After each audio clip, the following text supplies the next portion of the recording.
Let's play this clip. You know, this is the thing is that, there's still time, I guess, theoretically anyways. I mean, New York primary coming up, folks.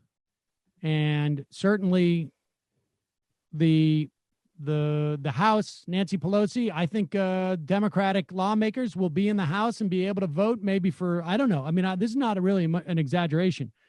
4 or 5 weeks between now and the election.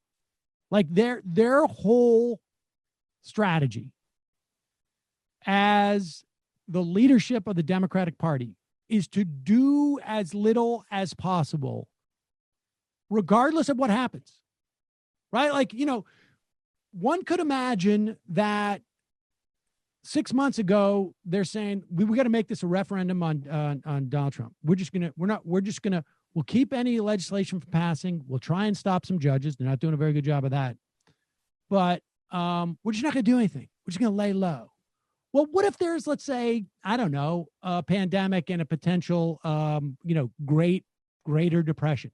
Oh, well, in that case, we'll have to do something, of course. But what if there's also like you start getting like mass protests and uprising because of some extraordinary violence by the police? Well, of course, you know, we're not going to sit idly by and do that. Like, it's almost impossible to imagine that conversation that was their plan, but that seems to be the plan.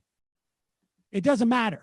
The world could be on fire. We're just going to hang back and not offer any real substantive solutions or anything that is in any way going to be even remotely controversial with even those people who would never in a million years support a Democrat. And so when we see, and it's one thing to do that, but God, man, it's like Joe Biden every week. He's like, well, no, not only am I not going to offer anything that is in any way forward leaning, right? I'm also going to say stuff, well, right, let's see if we can do this once a week. That is just like, maybe it's 1,000 paper cuts, but it's going to basically show like, oh, not only am I just going to try and make this a referendum on Trump, but I can't even effectively do that because I need to say things to alienate my own voters. Listen to this. And the idea that instead of standing there and teaching a cop when there's an unarmed person coming at him with a knife or something to shoot him in the leg instead of in the heart is a very different thing. There's a lot of different things that can change. That's one of the things that you talk about. If an unarmed man with just a knife is coming at you, you shoot him in the leg instead of the heart. Like the problem is marksmanship. Like, I mean, these are prepared remarks. He's sitting there with notes in his hands.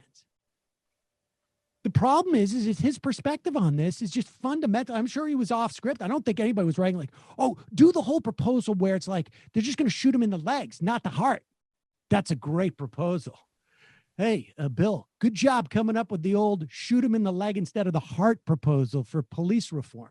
That's a good one. I got to make sure I'm going to write that one down. I mean, this is just like in the back of his head. Like these are the ideas because he has no real interest or engagement in these things. And at the very least, someone's going to say, hey, when you got no ideas, better just to say nothing. No. He's tweeting out things like, if we are complacent, if we are silent, we are complicit in perpetuating these cycles of violence. Zero chance that Joe Biden is articulating those words. No. I mean, his political identity was forged at a time when these punitive measures were first arising. And on some level, he's telling the truth when he was like, oh, Black communities and white ones wanted us to do something about all the crime.